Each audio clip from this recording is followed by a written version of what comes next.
আমি পাৰ্টনাৰশ্বিপৰ বিষয়ে অৰ্থাৎ অংশীদাৰিত্বৰ বিষয়ে আলোচনা কৰিম যে যেতিয়া দুজন বা দুজনতকৈ বেছি ব্যক্তিয়ে কোনো এটা ব্যৱসায় জইণ্টলি আৰম্ভ কৰে সিহঁতক কি বুলি কোৱা হয় অংশীদাৰ বুলি কয় আৰু এই ডিলটো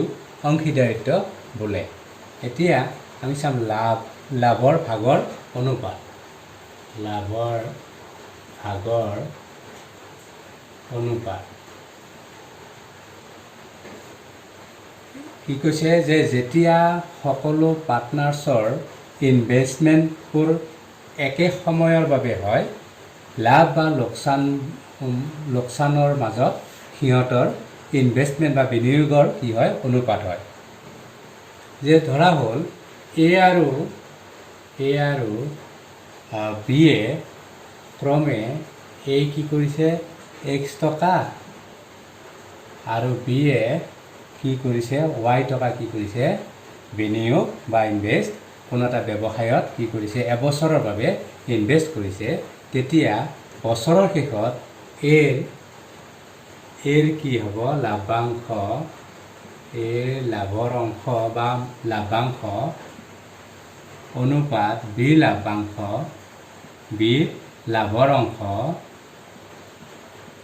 তেতিয়াহ'লে আমি কেনেকৈ লিখিব পাৰোঁ x এই অনুপাতটো x/y অৰ্থাৎ লাভৰ অংশ অনুপাত বি লাভৰ অংশটো কি হ'ব x অনুপাত কি হ'ব y। ঠিক তেনেকৈ আমি ক'ব পাৰোঁ যেতিয়া ইনভেষ্টমেণ্ট বা বিনিয়োগবোৰ বিভিন্ন সময়ৰ বাবে হয় তেতিয়া সমতুল্য মূলধন ইকুইভেলেণ্ট কেপিটেল কি কৰা হয় নিৰ্ণয় কৰা হয়। এতিয়া আমি চাম ধৰা হ'ল এই কি কৰে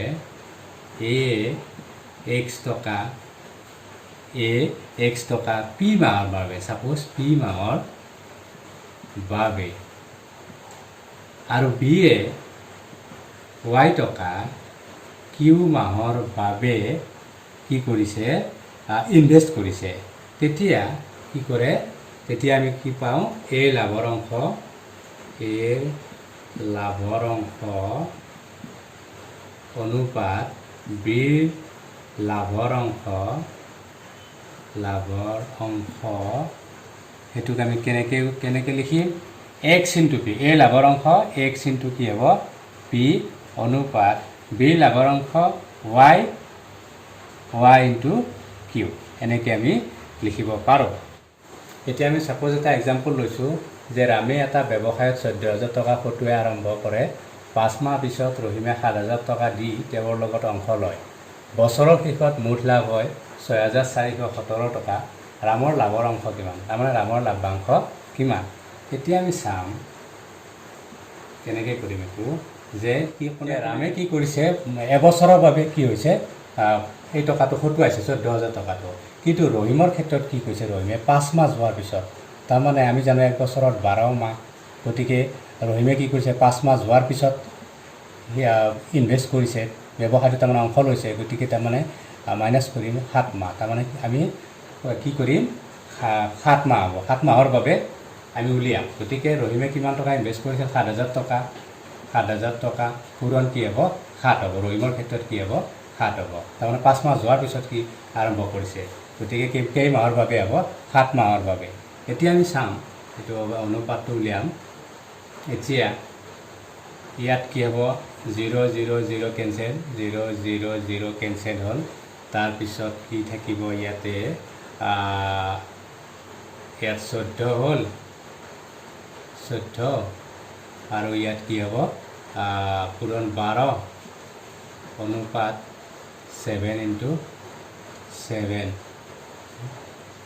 নেক্সট 7ৰে যাব এবাৰ 7ৰে কিমান হ'ল 2 বাৰ গ'ল তাৰমানে কিমান হ'ল ইয়াত 2 বাৰ 24 হ'ল অনুপাত ইয়াত 7 গুণ 7 তাৰমানে 24:7 হ'ল। ৰাম আৰু ৰহিমৰ অনুপাতটো ইমান এইটো হ'ল। এতিয়া আমি চাম মুঠ ভাগ কিমান হ'ব 24 যোগ কি হ'ল 7 আমি কিমান হ'ব 31 হ'ল। এতিয়া আমাক কি উলিয়াব দিছে ৰামৰ লাভৰ অংশ তাৰমানে ৰামৰ লাভাংশ কিমান হ'ব। এতিয়া মুঠ ভাগটো কিমান আছিল আমি 31 লাভৰ এইটো কি বুজাব ৰামৰ অংশ 31 ভাগৰ তাৰমানে কি 24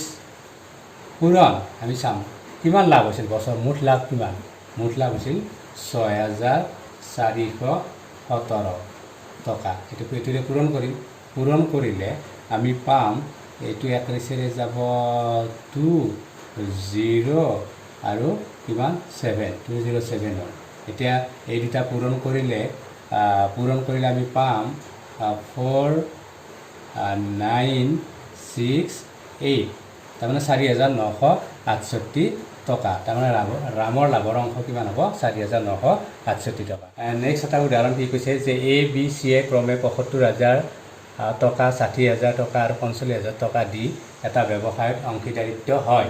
৩ বছৰ পিছত মুঠ লাভ হয় ৩৭,২৪০ টকা চি লাভাংশ কিমান সেইটো আমি কেনেকৈ কৰি চাম ইয়াত কেইজনে ব্যৱসায়টোত অংশ লৈছে ৩জনে কোনে কোনে এ বি আৰু কোনে চি এতিয়া এই কিমান টকা খটুৱাইছে ৭৫,০০০ এতিয়া কিমান বছৰৰ ৩ বছৰৰ কাৰণে ১ বছৰত ১২ মাহ ৩ বছৰত কিমান হ'ব 36 পূৰণ হ'ব 36 মাহ হ'ল ঠিক তেনেকৈ বি এ ৬০,০০০ টকা ৬০,০০০ তাৰপিছতে কেইবছৰৰ কাৰণে ৩ বছৰ তাৰমানে ৩৭ মাহ ঠিক তেনেকৈ চি কিমান ৪৫,০০০ কেইবছৰৰ পিছত কৈছে ৩ বছৰৰ কাৰণে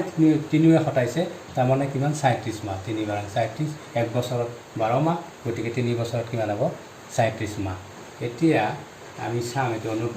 অনুপাতকেইটা উলিয়াম এ বি চি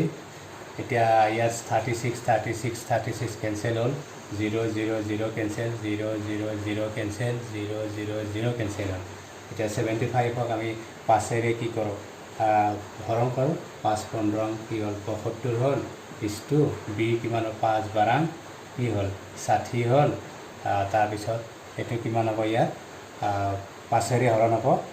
5ৰে হৰণ কৰিলে কিমান হ'ব 5 9 গুণ 45 অৰ্থাৎ 15 12 আৰু কি পালোঁ 9 পালোঁ এতিয়া আমি চাওঁ আকৌ ইয়াক হৰণ যাব 3ৰে যাব 3 5 গুণ 15 3 4 গুণ 12 3 3 গুণ কি হ'ল 9 হ'ল